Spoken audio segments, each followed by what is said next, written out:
El gobierno de Finlandia aprobó formalmente solicitar el ingreso del país a la OTAN. La decisión debe ser ratificada por el Parlamento y podría poner fin a casi 8 décadas de neutralidad militar de esta nación, algo que el Kremlin ha advertido sería un error. La primera ministra de Suecia también aprobó presentar la candidatura de su país.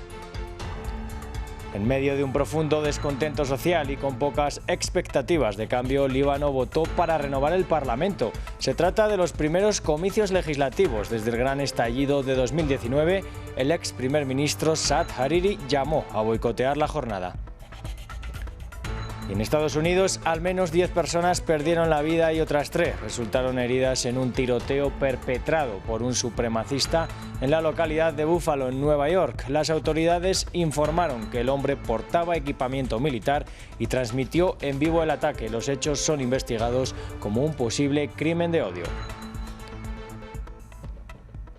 Bienvenidos a un nuevo informativo de France 24, soy Rodrigo Sedano y es un gusto acompañarlos. Comenzamos esta emisión en Finlandia, donde el gobierno anunció su decisión formal de buscar su adhesión a la OTAN. El anuncio lo dieron el presidente del país, Sauli Niinisto, y la primera ministra, Sanna Marin, en una conferencia de prensa conjunta. Ahora seguirá un proceso parlamentario para formalizar la solicitud. Con esta medida, Helsinki abandona la política de neutralidad que mantuvo durante años desde el fin de la Segunda Guerra Mundial. Finlandia comparte más de 1.300 kilómetros de largo con Rusia, quien advirtió de consecuencias en caso de adhesión al bloque atlántico. Más en la siguiente historia. Hace meses era solo una perspectiva lejana. Hoy Finlandia rompió con décadas de no alineamiento militar cuando anunció oficialmente que quiere unirse a la OTAN. Un giro provocado por la invasión rusa a Ucrania. Hoy el presidente de la República y el Comité de Política Exterior del Gobierno han acordado conjuntamente que Finlandia solicitará el ingreso en la OTAN, previa consulta del Parlamento. Han pasado muchas cosas desde la última vez que nos reunimos aquí el 24 de febrero. Este es un día histórico, se abre una nueva era. Un camino que Suecia también quiere seguir. El jefe de la OTAN, Jens Stoltenberg, dijo que los dos países serán recibidos con los brazos abiertos. Finlandia y Suecia son los socios más cercanos de la OTAN. Su ingreso en la OTAN aumentaría nuestra seguridad compartida y demostraría que la puerta de la OTAN está abierta. El apoyo a la adhesión a la OTAN ha aumentado drásticamente en ambos países. Todos los miembros de la alianza quieren poner fin a esta guerra lo antes posible, pero estamos igualmente decididos a mantener nuestra asistencia de seguridad a Ucrania, continuar con nuestras acciones, controles de exportación y presión diplomática sobre Rusia.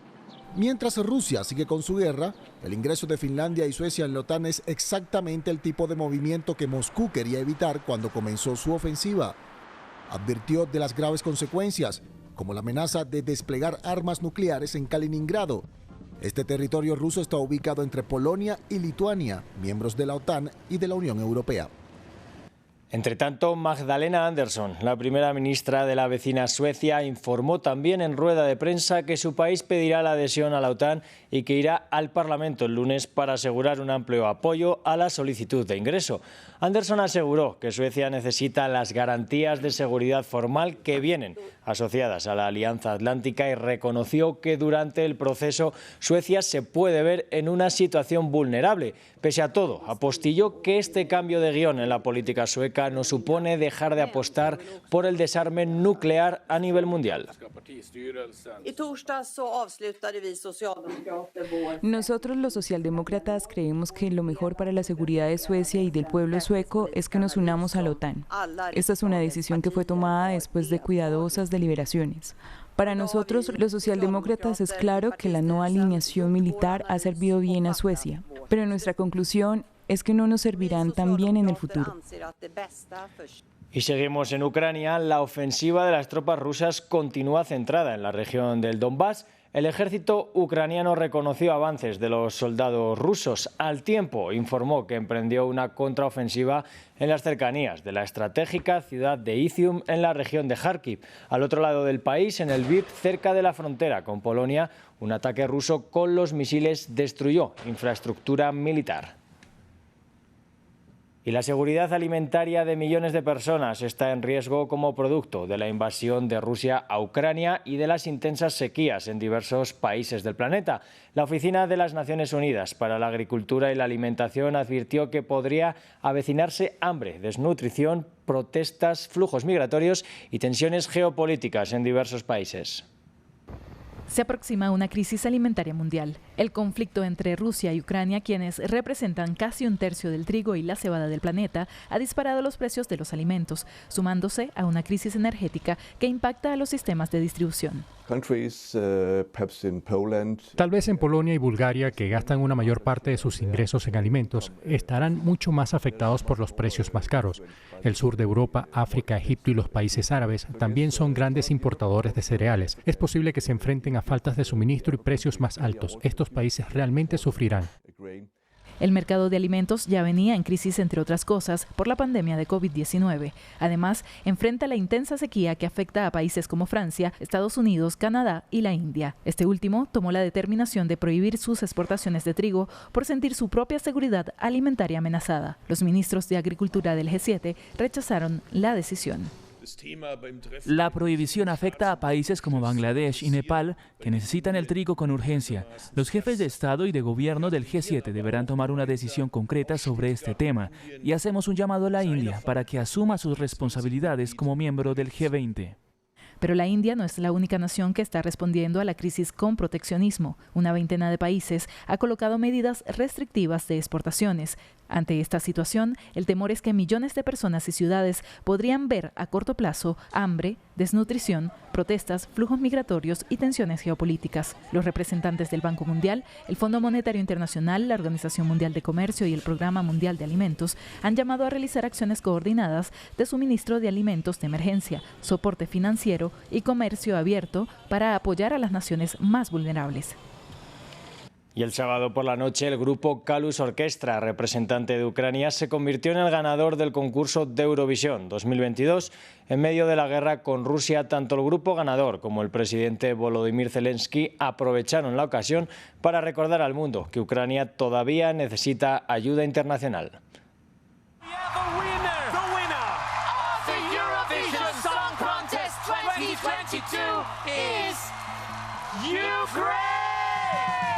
Como un soplo de aire fresco para los ciudadanos ucranianos sumidos en guerra con Rusia.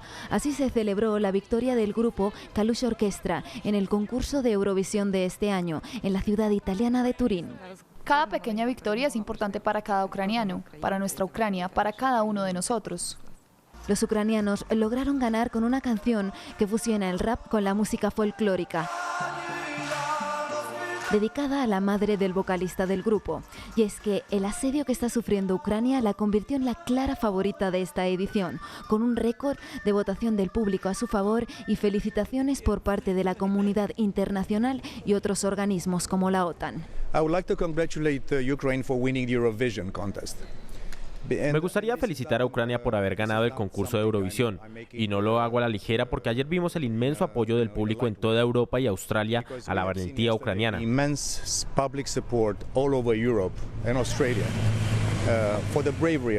Tradicionalmente, los ganadores acogen el certamen el año siguiente, algo que Ucrania espera poder hacer en 2023, con la esperanza de haber dejado atrás el conflicto con Rusia. Nuestro valor impresiona al mundo, nuestra música conquista Europa. El año que viene Ucrania acogerá el concurso de Eurovisión. Haremos todo lo posible para que un día los participantes e invitados de Eurovisión sean recibidos en una Mariupol libre, pacífica y reconstruida. No obstante, en medio de las celebraciones, tanto el grupo musical ganador como los políticos ucranianos aprovecharon para mandar un mensaje. Ucrania todavía necesita toda la ayuda que se le pueda brindar.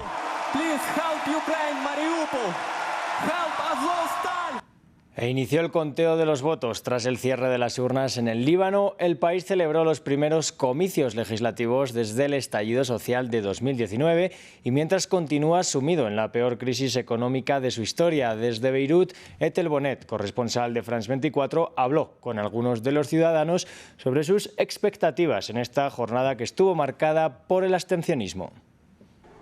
Estamos en Yeitawi, un barrio de clase media libanesa cristiana y uno de los más afectados por la explosión del puerto de agosto de 2020. Hasta ahora este barrio ha sido feudo de las falanges libanesas y también de las fuerzas libanesas cristianas, pero ahora los partidos tradicionales compiten con nuevas caras, gente que ha salido de la sociedad civil, del descontento por la crisis económica tan profunda que atraviesa este país.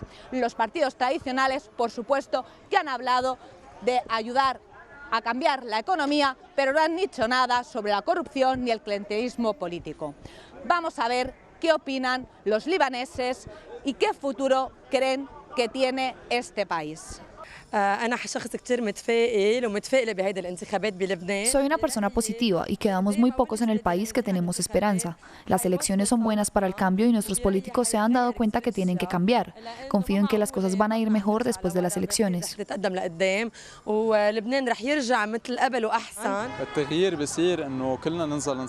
Vivimos una de las peores crisis económicas del mundo. No podemos seguir así, es demasiado.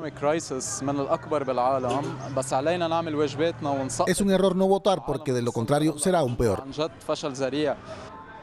Con la crisis económica como mayor preocupación, los libaneses piden un cambio. Más allá de un cambio democrático, lo que esperan es sanar su economía, algo que muchos han dejado de creer en sus políticos tradicionales, pero la alternativa de los nuevos candidatos también es complicado, ya que son la mayoría desconocidos y tampoco han sabido dar alternativas para mejorar la economía. Y hay tensión en Israel cuando se conmemora el aniversario número 74 de la Nakba, día en que los palestinos y árabes israelíes marcan la denominada catástrofe que supuso la fundación del Estado de Israel en 1948. Cerca de 800.000 palestinos fueron desplazados de sus hogares en aquel entonces y muchos mantienen las esperanzas de regresar. Esta conmemoración se registra tras semanas de atentados y operaciones de contraterrorismo del ejército israelí en la Cisjordania ocupada como respuesta que han dejado decenas de muertos. Yanira Gómez Muñoz, corresponsal de France 24 en Jerusalén, nos amplía. Como cada 15 de mayo, hoy los palestinos recuerdan cómo en 1948 fueron expulsados de sus tierras tras la guerra árabe-israelí y la creación del Estado de Israel. Entonces, 700.000 personas fueron forzadas al exilio y a convertirse en desplazados. Sin embargo, esta Nakba o catástrofe continúa para 5,7 millones de refugiados palestinos, según la ONU, que están repartidos entre Gaza, Cisjordania, Jordania, Líbano y Siria. Mientras el acto principal se centra en Ramallah, aquí en la ciudad vieja de Jerusalén, este 74 aniversario se vive con tensión, empezando por los ingresos de judíos a la explanada de las mezquitas, algo que ha reforzado la arenga de Hamás a defender a Al-Aqsa de la ocupación israelí, citando al portavoz del grupo. El asesinato de la periodista palestino-estadounidense Shirin Abu Akleh hace 4 días y el ataque a su funeral avivan esta Nakba, sobre todo cuando la policía israelí ha afirmado que no habrá acciones disciplinarias contra los oficiales que reprimieron el cortejo fúnebre. Sobre esto y mientras las investigaciones prosiguen, el primer ministro israelí Naftali Bennett prometió que las fuerzas israelíes seguirán su campaña contra el terrorismo, sin mencionar a Abu Akleh. A este contexto se suma que solo esta semana Israel aprobó 4.000 nuevas viviendas en asentamientos en Cisjordania ocupada y que comenzaron los desalojos en las poblaciones de Masafer Yatta, en el sur de Hebrón, donde unos 1.300 palestinos corren riesgo de ser expulsados.